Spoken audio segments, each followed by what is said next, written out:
Over the years, I've received thousands of letters from young people, kids in their 20s, sometimes even teenagers, and almost every one of them asks the same question in one form or another. Warren, how do I get rich? And every time I read those letters, I can't help but smile, not because the question is naive, but because I recognize myself in it.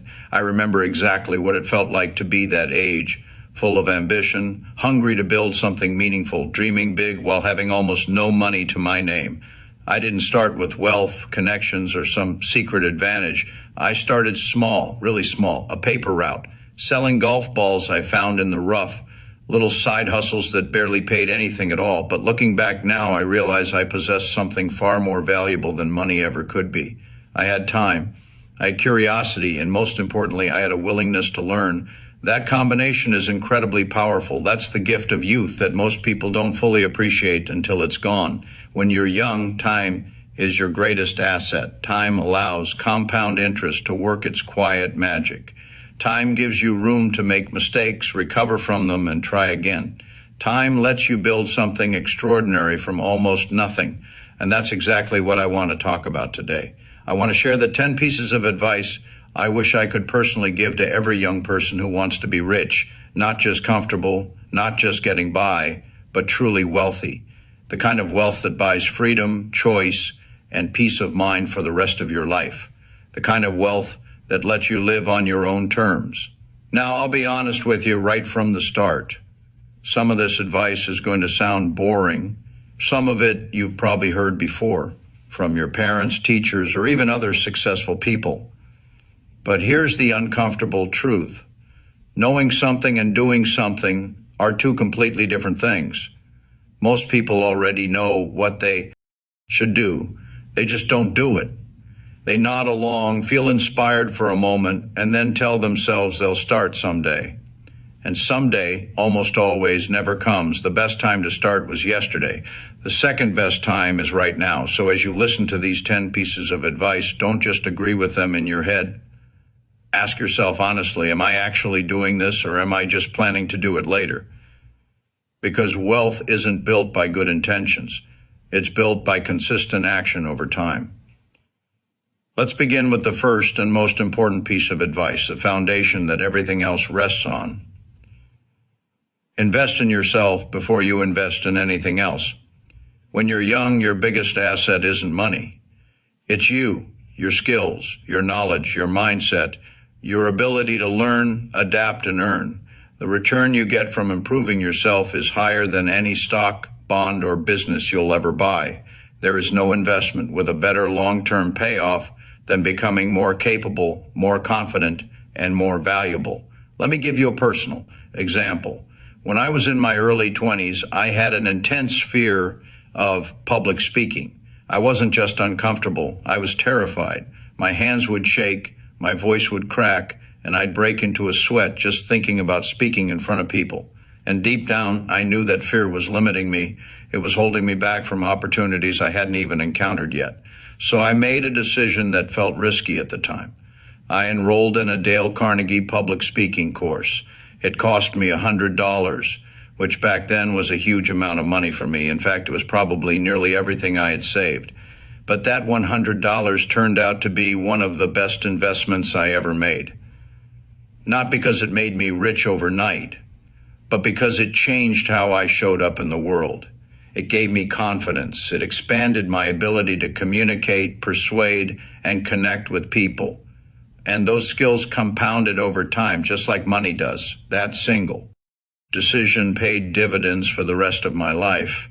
And that's the lesson I want you to understand. Money invested in yourself doesn't just grow. It multiplies in ways you can't always predict at the beginning. Skills stack, confidence compounds, knowledge builds on itself. If you're young and serious about getting rich, start there. Everything else comes after. Why does investing in yourself matter so much? Because learning how to communicate clearly, how to express ideas with confidence and conviction has been worth millions to me, tens of millions most likely, and perhaps even more than that. That single skill opened doors I didn't even know existed at the time. It helped me raise capital. It helped me build trust in long-term relationships. It allowed me to persuade, to teach, to negotiate, and to lead. In many ways, it changed the entire trajectory of my life. All of that came from one decision to confront a weakness and invest in improving myself. That is what I truly mean when I say invest in yourself. Take courses that sharpen your thinking and expand your abilities. Read books, lots of them, because books are condensed wisdom from people who have already made mistakes, so you don't have to. Learn new valuable skills. Earn certifications if they genuinely matter in your field.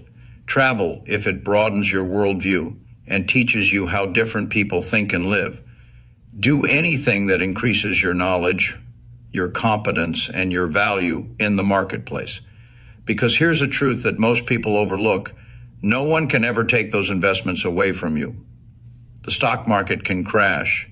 Real estate can collapse. Businesses can fail. But what's in your mind, your skills, your understanding, your experience, those belong to you forever. And just like money, they compound over time. Even at 94 years old, I still read 5 or 6 hours a day. Not because I have to, but because I want to. I'm still investing in myself.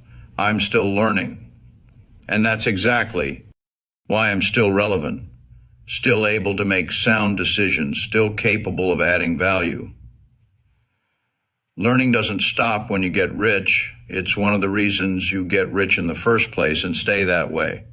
So if you're young and you're facing a choice, saving a few $100s or spending that money on a course that will genuinely make you better at your job or increase your earning power, take the course, invest in yourself. That decision will pay you back again and again for the rest of your life. This is the foundation everything else is built on. Now let's move to the second piece of advice, and this one is absolutely critical. Start investing your money as early as humanly possible, even if the amount feels insignificant. I can't tell you how painful it is to hear young people in their 20s say things like, I'll start investing when I make more money, or I'll start when I'm 30, or I'll start when I've saved up $10,000. No, that way of thinking is incredibly expensive. Start now, start today. Even if all you have is $50, even if you can only invest $20 a month, start anyway. Because when it comes to investing, time is more important than money. Compound interest needs time to work, and youth gives you more time than anything else ever will. Let me show you just how powerful this is. If you invest $5,000 a year starting at age 25 and earn a 10% return, by the time you're 65, you'll have around $2.4 million. But if you wait until age 35 to start investing that same $5,000 a year, you'll end up with only about $900,000 by 65. By waiting just 10 years, you didn't lose a little. You lost about $1.5 million. 10 years made that difference. That's because the earliest dollars you invest are the most powerful ones. They have the longest time to compound. In many ways, the first 10 years matter more than the last 20. I bought my very first stock when I was 11 years old. I didn't understand everything. Honestly, I barely understood anything, but I understood enough to begin, and that early start played a huge role in where I am today. I didn't wait to feel ready. I didn't wait until I knew everything. I started, learned along the way, and let time do the heavy lifting. So don't wait. Don't tell yourself you'll begin later when conditions are perfect. They never will be. Open a brokerage account, buy a simple index fund, put $20 a month into it if that's all you can afford. The amount matters far less than the habit. Starting earlier than you think you need to, that's advice number 2. And it can change your entire financial future.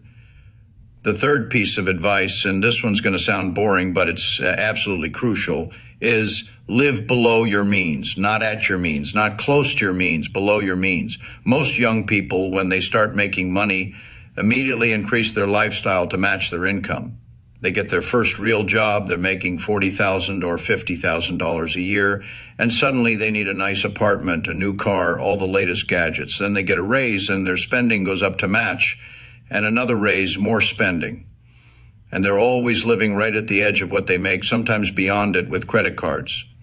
The rich don't do this. The rich keep their expenses low even as their income grows. They maintain that gap between earning and spending. And that gap, that's where wealth comes from. I've lived below my means my entire life. When I was making $200 a month, I lived on $150. When I was making thousands a month, I lived on hundreds. I've always maintained that gap.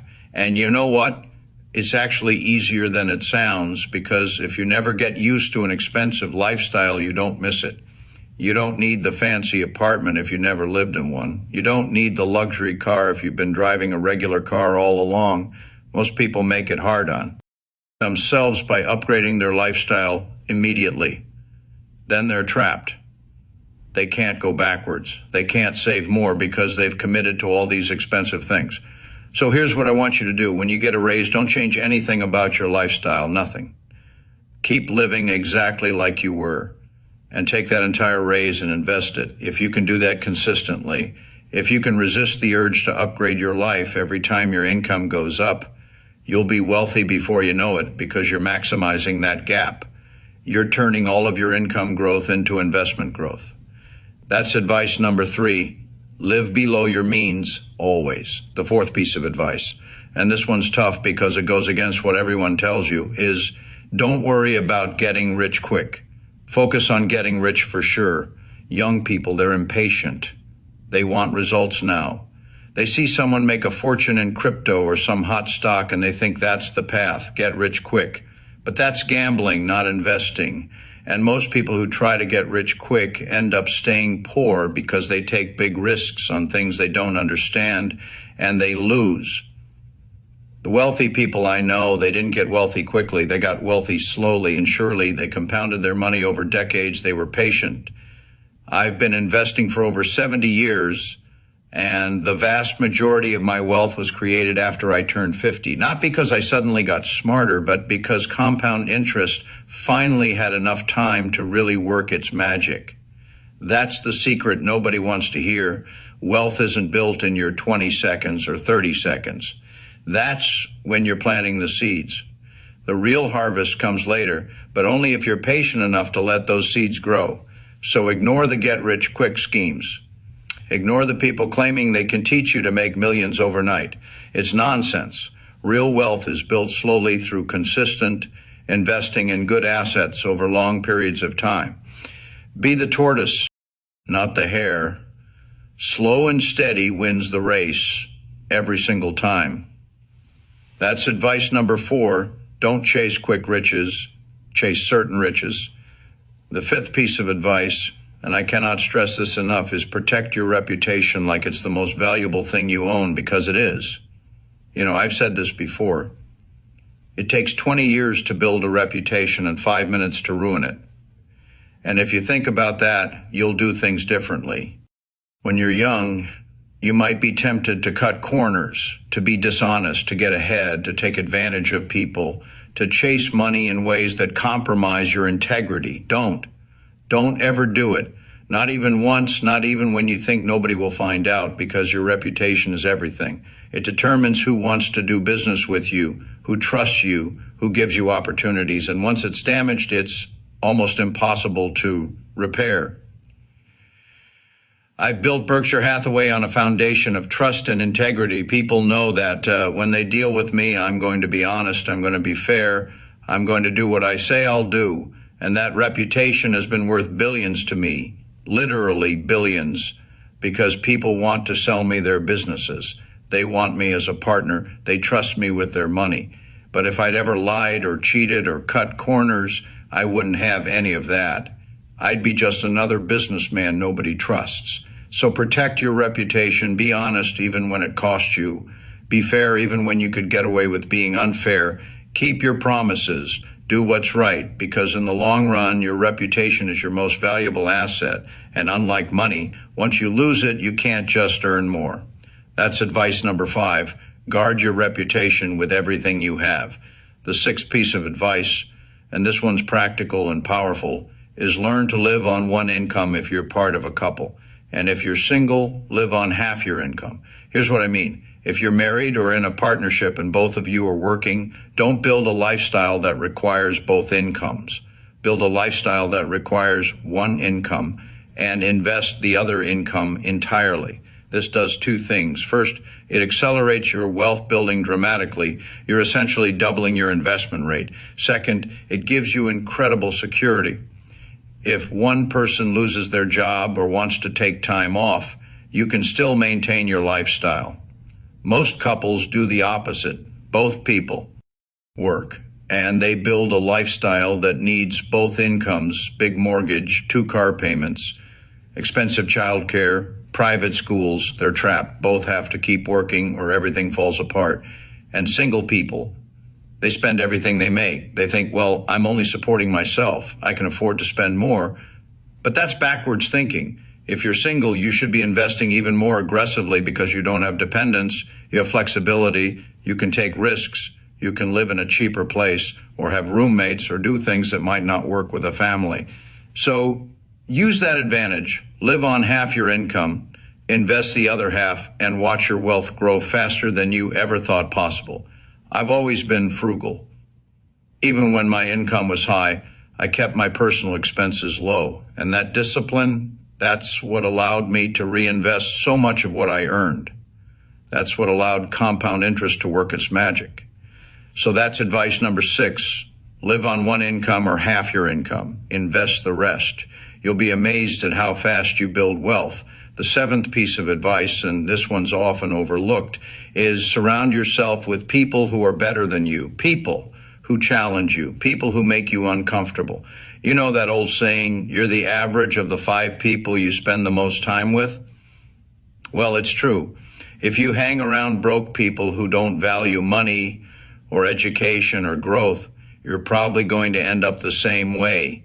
But if you surround yourself with ambitious people, smart people, people who are building something, you're going to rise to that level. You can't help it. Charlie Munger was that person for me. Charlie was brilliant. Every conversation with him made me smarter. He challenged my thinking. He pointed out my mistakes. He made me uncomfortable sometimes, and that was exactly what I needed. Over 60 plus years of friendship, I became a much better investor, a much better thinker because of Charlie. He raised my game just by being around him. So seek out people like that. Find mentors. Find friends who are smarter than you, more successful than you, more disciplined than you. Learn from them. Let them push you to be better. And be careful about the opposite. Be careful about people who drag you down, who make fun of your ambitions, who encourage you to spend instead of save, who are content with mediocrity. You don't have to cut them out of your life completely, but don't let them influence your decisions. Don't let them set your standards. Your peer group has an enormous impact on your success. Choose it wisely. Choose people who make you better, not people who make you comfortable staying the same. That's advice number 7. Surround yourself with people better than you. The 8th piece of advice, and this is something most young people don't think about, is take care of your health like it's an investment, because it is. People focus so much on building wealth, but they ignore their health. They work crazy hours. They don't exercise. They eat terribly. They don't sleep enough. They think, I'll focus on my health later after I've made my money. But that's backwards. Your health is your foundation. Without it, nothing else matters. You can have all the money in the world, but if you're sick, you can't enjoy it. I'm 94 years old and I'm still working, still active, still enjoying life. And a big reason for that is I've always taken care of myself reasonably well. I'm not perfect, but I've been consistent. Your body is the only one you get. You can't trade it in for a new model when it breaks down. So take care of it now while you're young. Exercise regularly. Eat decent food. Get enough sleep. Don't smoke. Don't drink excessively. These things don't cost much money. Actually, they save you money, but they buy you something priceless, more healthy years to enjoy the wealth you build. I've seen wealthy people destroyed by health problems they could have prevented. Heart attacks, diabetes, stroke, all from neglect, all from thinking they didn't have time for health. Don't make that mistake. Schedule exercise like it's a meeting you can't miss. Prepare healthy food. Go to bed at a reasonable hour. These habits will serve you for decades. That's advice number 8. Invest in your health. It's the foundation of everything else. The ninth piece of advice, and this one's controversial, but I believe it strongly, is don't try to time the market or chase trends. Just buy index funds and hold them forever. Young people, they think they need to be clever. They think they need to pick the next Amazon or the next Apple. They think they need to trade in and out trying to maximize returns. But you know what? Most professionals can't beat the market. Most mutual fund managers underperform. So what makes you think you're going to outsmart everyone? You're not, and that's okay, because you don't need to outsmart anyone. You just need to match the market. And the easiest way to do that is with an S&P 500 index fund. Buy it, hold it, add to it every month for decades. That's the strategy. It's boring, it's not exciting, but it works. Over long periods, the market returns about 10% a year. If you can match that, which index funds allow you to do, you'll be wealthy. Not because you were smart or lucky, but because you were consistent and patient. I've recommended this strategy for years. I've told people to bet on America, to buy the S&P 500, to hold it forever. And the people who listened, they've done very well. The people who tried to be clever, most of them have underperformed. They sold at the wrong times. They bought at the wrong times. They chased trends and got burned. So keep it simple, index funds, consistent investing, long time horizon. That's all you need. That's advice number 9. Don't try to beat the market, just match it. That's more than enough to get wealthy. And now the 10th and final piece of advice, and this might be the most important one for your overall happiness, is remember that money is a tool for freedom, not a scorecard for success. Let me explain what I mean. A lot of young people chase wealth for the wrong reasons. They want to impress people. They want to prove something. They want to win some imaginary competition. But that's not what money is for. Money isn't about having more than your neighbors or your classmates or whoever you're comparing yourself to.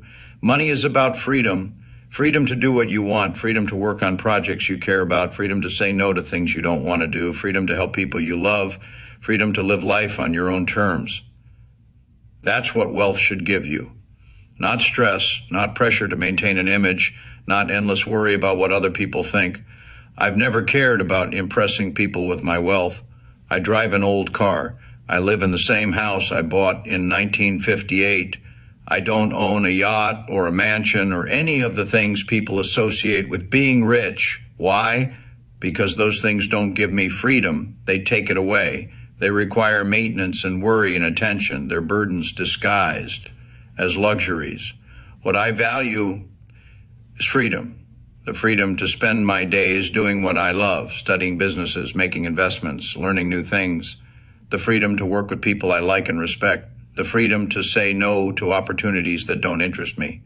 That's what money has bought me, not stuff, freedom. And that's what I want for you too.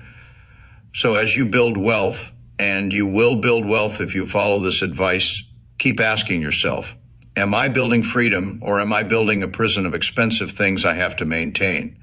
Choose freedom every time. Live simply, invest aggressively, build wealth steadily, and use that wealth to create a life you love, not a life that impresses people you don't even care about. That's advice number 10. Money is for freedom. Never forget that. All right, let me recap these 10 pieces of advice because they're important. This is the blueprint for building wealth as a young person. 1, invest in yourself first. Your skills and knowledge will give you the highest returns. 2, start investing early, even small amounts. Time is your biggest advantage. 3, live below your means. Always maintain a gap between earning and spending. 4, don't chase get-rich-quick schemes. Focus on getting rich for sure. 5, protect your reputation like it's your most valuable asset, because it is. 6, live on one income or half your income. Invest the rest aggressively. 7, surround yourself with people better than you. They'll raise your standards. 8, take care of your health. It's the foundation of everything. 9, buy index funds and hold them forever. Don't try to be clever. 10, remember that money is for freedom, not for impressing others. Those 10 pieces of advice, if you actually follow them, not just read them, but actually do them, you will be wealthy. Not might be, will be. It's almost guaranteed because these principles work. They've worked for me. They've worked for every wealthy person I know. They're not complicated. They're not secret. They're just disciplined. And that's the real challenge, isn't it? Not understanding what to do, but actually doing it consistently for years, for decades. Most people don't fail because they lack information. They fail because they lack discipline. Deep down, they already know what they should be doing. They know they should save, yet they spend. They know they should invest, yet they delay. They know patience is essential, yet they chase quick profits and short-term excitement. Knowledge is rarely the problem, consistency is, and that's why I want to give you one final piece of advice. Consider it a bonus, but in many ways, it's the glue that holds everything else together. Make your good habits automatic. Do not rely on willpower to do the right thing. Willpower is fragile. It gets exhausted. It fades when life gets stressful or distracting. Instead, build systems that make good behavior effortless. Set up automatic transfers so money moves from your paycheck straight into your investment account before you ever see it. Automate your bill payments so you're not tempted to overspend. Create routines and habits that don't require daily decision making, because the less thinking involved, the more consistent your behavior will be. Systems don't get tired. Habits don't negotiate. Once they're in place, they work quietly in the background day after day, year after year. I've lived this way for more than 7 decades, reading every day, investing consistently, living simply. These aren't actions I force myself to take anymore. They're part of who I am. I don't debate them. I don't question them. They're automatic, and that's exactly what I want for you. I want these 10 pieces of advice to stop feeling like rules you're trying to follow and start feeling like your identity, not things you hope to do someday, but things you just do naturally. Because when these principles become part of your identity, the results become inevitable.